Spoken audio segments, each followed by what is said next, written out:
मुमरा में भी नशा का कारोबार चल रहा है। पिछले कई दिनों से देखा गया कि पुलिस या किसी की तरफ से नशे पे कोई बड़ी कार्रवाई नहीं हुई। में जो कब्रिस्तान बंद पड़ा है एसके के पास, वहाँ से तो शाम को ऐसा लगता है कि धुआं ही धुआं उठता है चरस का। इस पे बात होना चाहिए और पुलिस के ऊपर एक दबाव बनना चाहिए। आपने आज बात किया, मैं कल ही डीसीपी साहब से बात करूंगा। मैं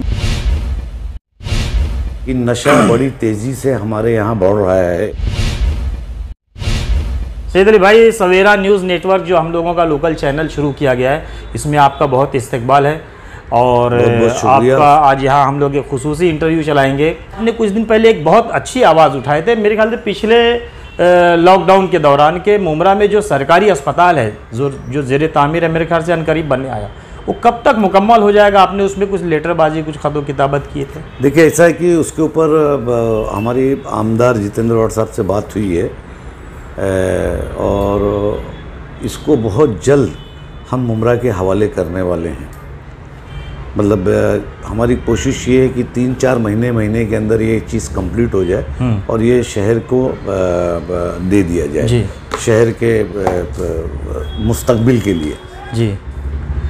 तो लेकिन भाई साहब, इस वक्त देखा जा रहा है कि मुमरा में एक तरफ कोविड की लहर, जो पूरी दूसरी लहर महाराष्ट्र थाना और पूरे मुमरा में शुरू हो गई है। अब मुमरा में इस वक्त अस्पताल की ज़रूरत है, तो उसकी जगह कोई आर्जी हॉस्पिटल, कोविड सेंटर अपने पास है इस वक्त? देखिए, ऐसा है कि कोविड सेंटर हमारे पास महाड़ा का था, बड़ा कोविड सेंटर स्टेडियम में इत्तेफाक से अवार्ड साहब जो है वो गृह निर्माण मंत्री बन गए थे, हाउसिंग मिनिस्टर बन गए थे, उसी में महाड़ा एक डिपार्टमेंट आता था, उसके पास ये पूरा सिस्टम था। तो उसका फ़ायदा कहीं ना कहीं हमारे आवाम को मिला जो मुमरा के अंदर बना। उसके बाद उसका कारपोरेशन ने दुरुपयोग किया, जिसके खिलाफ मैंने आवाज़ उठाया कि इसके सामान सब कहाँ चले गए, ये तुरंत इसको बनाया जाए और वैसे तौर पे वापस चालू किया जाए, क्योंकि यहाँ पे शहर के अंदर बहुत सख्त ज़रूरत है कि जिस हिसाब से तेज़ी से फैल रहा है। तो ऐसे में तो इंशाल्लाह ताला वो भी साफ सफाई शुरू हो गई है उसकी, और मेरे ख्याल से 2-3 दिन के अंदर वो काम चालू हो जाएगा। भाई साहब, उस दिन एक हमारी आपसे बात भी हुई थी कि कुछ जो अवार्ड साहब ने इसको कहा था कि कुछ सामान चोरी हो गया। तो ठीक है, यह उनका एरिया का मामला था, चोरी हुआ या कोई ले गया या किराए पे गया, फिर सेट हो जाएगा, जो भी था मामला। लेकिन इस पर बीच में बीजेपी कूद पड़ी थी और किरीट सुमैया जो बीजेपी के लीडर है, बड़ी तेज़ तर्रार और बड़ा आए थे एहतजाज करने, पुलिस ने गिरफ्तार कर लिया। तो उनका यहाँ पे आना, और क्या कहेंगे इस पर आप? देखिए अनवर भाई, बात है कि 3 किलोमीटर का हमारा शहर है। जी। वैसे व्यवस्थाओं से घिरा हुआ शहर है, चारों तरफ से, ऊपर से पहाड़ है, इधर से खाड़ी है, बीच में खाली रोड की साइड और लेफ्ट आबादी है, उसमें इतनी नेतागिरी है। हमको नेता वैसे ही कम नहीं पड़ रहे। अब किरीट सुमैया भी वहाँ से आ रहे हैं, मुलुंड से। मैं ये पूछना चाहता हूँ कि किरीट सुमैया जी आइए, आप मुमरा में आपका इस्तकबाल है, आप मोदी जी के बड़े करीबी रिश्तेदार हैं, तो कम से कम यार 200-500 करोड़ रुपया ला के शहर को दो, कुछ अच्छा काम करा के दे दो हमारा, हम आपका इस्तकबाल करेंगे, मोदी साहब का इस्तकबाल करेंगे। लेकिन बेवजह जब कुछ छोटी सी राजनीति होती है तो मुमरा टारगेट किया जाता है कोई भी तरीके से। तो मैं बोलता हूँ कि नेता लोग जो मुमरा के लिए ज़्यादा इंटरेस्टेड है, वो यहाँ आके कुछ करें, स्कूल खोल दें, कुछ बड़ी ज़मीनें ले लें, वहाँ पे कुछ बड़ा स्कूल खोल के कुछ एक अच्छा वो चला है। खाली बस आके मुमरा की हकीकत वही है कि जैसे कि है आप देख रहे हैं। इस वक्त सैयद अली भाई साहब का ये कहना है कि जो सरकारी अस्पताल MM वली के पास, नए कब्रिस्तान के पास बन रहा है, वो बहुत जल्द बन के तामीर हो जाएगा, लोगों के इस्तेमाल में आएगा। दूसरा जो Covid care centre Maulana Abul Kalam Azad stadium में, वो भी बहुत जल्द बन जाएगा। उसके बाद भाई साहब, हमारे पास एक बहुत बड़ा मसला ये हो जाता है कि इस वक्त बढ़ रहा है, लॉकडाउन भी शुरू हो रहा है और रमज़ान भी करीब है, और फिर से लोग थोड़ा सा तजब्जुब में है कि ये क्या मामला है, कि ये कहीं कोई सियासी रंग है या बंद है, क्या है, क्या चीज़ है? ऐसा है कि लोग परेशान क्यों नहीं होंगे नूर भाई, एक बात बताइए। लोगों के पास पैसा नहीं है, रोज कुआं खोदना है, रोज पानी पीना, ऐसी मेजोरिटी आबादी इस महाराष्ट्र के अंदर है, और खास करके मुंबई, मुमरा, ये जो सबर्बन एरिया है मेरा। आप बताइए कि एक बारगी सडनली जिस तरीके से अभी सरकार बता रही कि इसके अलावा हमारे पास कोई रास्ता नहीं है, लेकिन रास्ता कहीं ना कहीं निकालना पड़ेगा, ऐसा नहीं चलेगा। क्योंकि लोग भूख में जो है ना सड़क पे उतर जाएंगे, किसी की बात नहीं सुनेंगे। आज देखने में आया भिंडी बाजार में और मलाड में और कई जगह कहीं पे भी होगा, कहीं पे भी कोई उतरे दुकानदार, कहीं पे भी होगा। लोग एक मरतबा घर में रह के मरना पसंद नहीं करेंगे, सड़क पे उतर के ही पसंद करेंगे, क्योंकि लोग भूखा है, बच्चा भूखा है, क्या क्या करेगा ज़रूरत, मतलब हमको इसको अगर लागू करना तो बहुत सोच समझ के कि तरीके से लागू किया जाए। एक तरफ बंद किया जाए, एक तरफ खोला जाए, कोई बीच का रास्ता निकाला जाए, कोई बीच का रास्ता निकाला जाए। वरना जो है अब लोग जो है बर्दाश्त के बाहर है। आगे त्यौहार है, रमज़ान है, लोगों की खरीदी फरोख्त है। और रमज़ान की बात छोड़ दीजिए, हर आदमी को भूख की ज़रूरत है, पेट की ज़रूरत है। हिंदू हो, मुसलमान हो, कोई भी हो, धर्म हो, त्यौहार हो, कोई भी हो। मस्जिदें बंद है, ठीक है, मान लिए वो, लेकिन रोज़गार अगर नहीं शुरू रहेगा तो लोग नहीं सुनेंगे।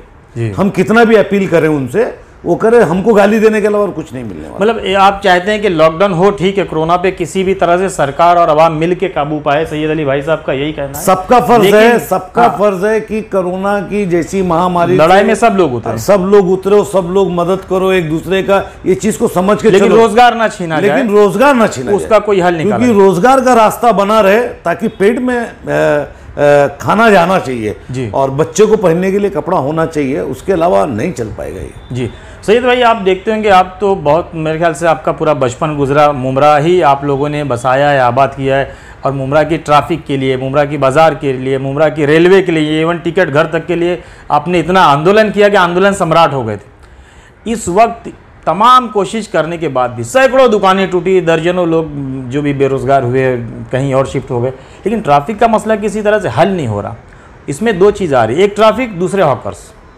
ये दोनों को कहीं ना कहीं हम लोग या शहर इंतज़ामिया कहीं लग नहीं रहा नाकाम। ऐसा है कि अब आखिरी एक ही हरबा ट्रैफिक का इस्तेमाल किया जा सकता, सब देख लिया गया, हटा के देख लिया गया, भगा के देख लिया गया, मित्तल में पहुंचा के देख लिया गया, लेकिन ये मसला कहीं ना कहीं हल नहीं हो रहा है। अब लास्ट में एक ही है कि भाई 2-4 दिन के अंदर हमारे हाउसिंग मिनिस्टर और हमारे पालक मिनिस्टर, इनको एक ज्ञापन दिया जाए कि इसको जो है, जिस तरीके से मुमरा तक हमारा ब्रिज है, इसको हर जगह से शॉर्ट्स ब्रिज करके इसको पार किया जाए, जैसे भिंडी बाजार वगैरह में, जैसा भिंडी बाजार के भिवंडी में भी एक बन गया है, भिवंडी के अंदर भी एक शहर के अंदर बन गया, इस तरीके, क्योंकि चौड़ाई हमारी बहुत बड़ी हो गई है जी, रोड चौड़ा हो चुका है हमारा काफी। तो अगर हम बीच बीच में निकाल देंगे दारू, मतलब ये संजय नगर छोटा सा कट एक दे दें, और एक कट दे देंगे, तो इंशाल्लाह ताला फिर ये ट्रैफिक का कुछ मामला निपटेगा। हम ये सोच रहे हैं कि MM वैली का रास्ता बन गया, बड़ी हमको खुशी हो रही है, लेकिन जिस तरीके की वहाँ बिल्डिंगें बनेगी, जिस तरीके से आबादी वहाँ बढ़ेगी, तो फिर बाद में वही आएगा। तो इसका एक सलूशन ये है कि बीच में से एक रास्ता हम अपने अवार्ड साहब से और पालक मंत्री से गुजारिश करेंगे कि इसको अपने ये रिजीम में, हाँ, मतलब ये ट्रैफिक के लिए बहुत ही अच्छा आप लोग के जहन में आया कि हॉकर्स तो हट जाते हैं, अगर उसकी जगह ट्रैफिक आ जाता है। ये पिछले दिनों यहाँ एक लड़के का भी हादसा हो गया, देखिए, फिर भी वैसे ही गाड़ियाँ खड़ी है, रोड चौड़ा है मगर पार्किंग हो जाती है, गैर कानूनी पार्किंग आ जाती है। पार्किंग में ऐसा है कि लोग ऐसा गाड़ी लगा के चले जाते हैं जैसा लगता है इसके बाद इसको यहाँ से उठना ही नहीं है, इस गाड़ी को। तो गलतियां हमारी भी है, ऐसा नहीं कि सब चीज गवर्नमेंट पे डाल के, या सब चीज पुलिस पे डाल के, या सब कुछ नेता पे डाल के, या सब कुछ कारपोरेटर पे डाल के आप बरी हो गए। नहीं, जिम्मेदारी सबको लेना पड़ेगा, तो ही एक जिम्मेदार शहर बनेगा। अदरवाइज मैं ये नहीं मानता कि वो है। लेकिन ये है कि मेरे फर्स्ट उसमें ये चीज़ है कि इंशाल्लाह ताला इस पर बहुत जल्दी शुरुआत की जाएगी कि शॉर्ट्स ब्रिज बनाया जाए और ये ट्रैफिक को वाई जंक्शन पे फेंका जाए। आखिरी बात करूंगा, जिसका मुमरा से ही नहीं बल्कि हर मुस्लिम इलाके से नाता जुड़ा रहता है हमेशा, जहाँ मुस्लिम पॉपुलेशन होती है, मुस्लिम कसीर आबादी होती है, मुस्लिम इलाका होता है, वहाँ पर साथ में एक नशा होता है। मुमरा में भी नशा का कारोबार चल रहा है। पिछले कई दिनों से देखा गया कि पुलिस या किसी की तरफ से नशे पे कोई बड़ी कार्रवाई नहीं हुई। आपने नहीं देखा होगा कि कोई बड़ा MD का रैकेट पकड़ा गया और नशा इतना ज़्यादा आम हो गया। खास करके मैं आपको बताऊं, बाईपास के रोड MM वैली अगर शाम को चले जाएं तो पूरा धुएं की महक आती है। वो पूरा रोड, ये नया वाला मित्तल ग्राउंड से लेके मेरे ख्याल से म्यूनसिपल स्कूल तक के, MM वैली जो सुरमे साहब मरहूम का सर्कल वहाँ तक के, उसके बाद बाईपास पर बहुत तरफ में जो कब्रस्तान बंद पड़ा है SK के पास, वहाँ से तो शाम को ऐसा लगता है कि धुआं ही धुआं उठता है चरस का और MD का और गांजे का। बहुत सारा नशे पे कोई ना तो हमारी मिली और समाजी तंजीमों से काम हो रहा है और ना ही पुलिस की भी कोई तवज्जो। और नौजवान बहुत तेज़ी से इस दौरान, सब भाई साहब बताऊँ, जो स्कूल और कॉलेज बंद होना था ना, तो उसमें भी कई सारे नई लाट उसमें जुड़ गई नशे की तरफ। बिल्कुल अनवर भाई, आपने एकदम ज़मीनी बात कहा आपने। मैं हमेशा ये कहता हूँ कि नशा बड़ी तेज़ी से हमारे यहाँ बढ़ रहा है, हमारे समाज में भी बढ़ रहा है, और ये हम सब लोगों की जिम्मेदारी मिल ली, मस्जिदों से, सोशल वर्किंग से,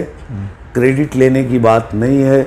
हर नगर सेवक, हर जिम्मेदार आदमी शहर का इस पे बैठ के, वो हम दुनिया के बहस में लगे पड़े हैं कि क्या नाम है, म्यांमार में क्या हो रहा है ना, मुमरा से गॉसिप हम कर रहे हैं, लेकिन हमको ये नहीं मालूम कि हम शहर में अपने बच्चों को कितने खो रहे।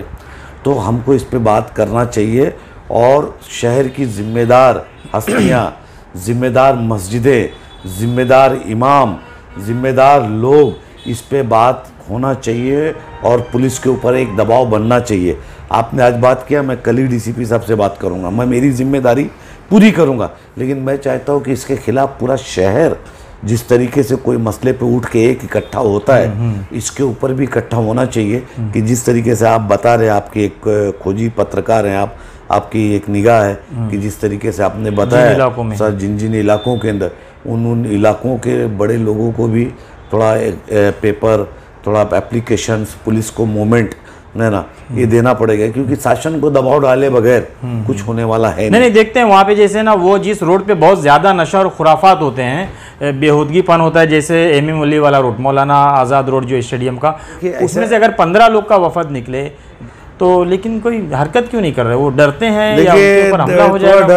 एक डर भी रहता है, क्योंकि ये नशेबाज लोग जो होते हैं, ये चाकू मार देते हैं, ब्लेड मार देते हैं, इसकी वजह से लोग अवॉइड भी करते हैं। एक सच्चाई यही है, सबसे बड़ी सच्चाई ये है कि कौन लड़े इनसे, ये तो पूरा दिन फ्री हैं, और मुझे काम भी करना है, बच्चा भी पालना है, घर भी चलाना है, स्कूल भी जाना है, बच्चों को भी, मतलब तो कहीं ना कहीं लोग, आवाम कटती है। ये शासन के ऊपर ज़्यादा निर्भर होता है, किसके ऊपर वॉच की जाए। या रमज़ान के कैसे गुजारे नौजवानों को, खासकर नौजवानों, आपकी बहुत बात सुनते हैं, नौजवानों के आप लीडर माने जाते हैं आज भी, तो एक अपील दे दें। देखिए, मैं सबसे पहले आने वाले रमज़ान की मुबारकबाद देता हूँ, और अल्लाह से एक ही दुआ करता हूँ कि या अल्लाह ताला, पिछले साल हमको मस्जिदें नहीं मिली नमाज के लिए और तरावी के लिए, इंशाअल्लाह या अल्लाह ऐसा कुछ रास्ता निकल जाए कि कुछ दिनों के अंदर हमको वो रास्ता मिल जाए कि हम अपनी मस्जिदों के अंदर भले थोड़ा निकल जाए, लेकिन आखिरी वफ़ा हमको मिल जाए। या जो है, अल्लाह से यही एक दुआ है कि अल्लाह ताला कोई भी हालत में इस बला से और इस जो ये नफसूलियत जो फैली हुई है, अल्लाह इससे हमको, हमारी जान की हिफाजत करे, हमारे माल की हिफाजत करे। और मैं अपने नौजवान बच्चों से अपील करता हूँ कि आप लोग थोड़ा अपने ध्यान दें, अपने मोहल्लों में ध्यान दें, अपने छोटे भाइयों पे ध्यान दें, अपने वालिदैन पे ध्यान दें, क्योंकि ये वही चीज़ है जो मैंने पिछली बार कहा था कि ये लगेगा, घर में जाएंगे, है ना, और क्या नाम है अपना, अपने माँ बाप को लगेगा, और जिस हालात, बिला वजह बाहर ना घूमें, बिला वजह बाहर ना घूमें। बेहतर है कि थोड़ा दूरी बनाएं और लोग एक दूसरे को समझ के चले। ये थे राष्ट्रवादी पार्टी के general secretary Maharashtra, minority commission के साबिक चेयरमैन, वेतन किमान महाराष्ट्र के बोर्ड के सदर भी रह चुके हैं, सैयद अली भाई साहब, जिन्होंने मुमरा के कई सारे सुलगते इश्यूज़ और कई सारे मसाइल पर बात, न सिर्फ बात की, न सिर्फ बहस की, न सिर्फ मुबाहिसा किया, बल्कि इन्होंने कई बेहतर सुझाव